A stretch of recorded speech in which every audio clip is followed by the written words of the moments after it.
Everyone, તો હું આવી ગઈ છું એક નવી વાનગી લઈને। સૌથી પહેલાં જેટલી જરૂર છે એટલી કાકડી કાપીને એની બધી છાલ આ રીતે બધી કાઢી લઈશું।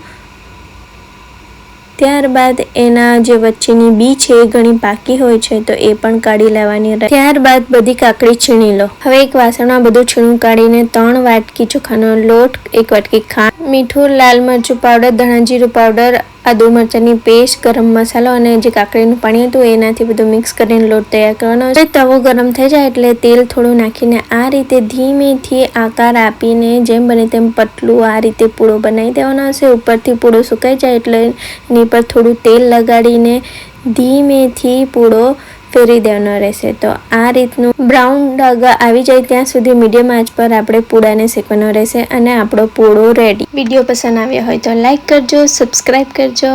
Okay, bye bye.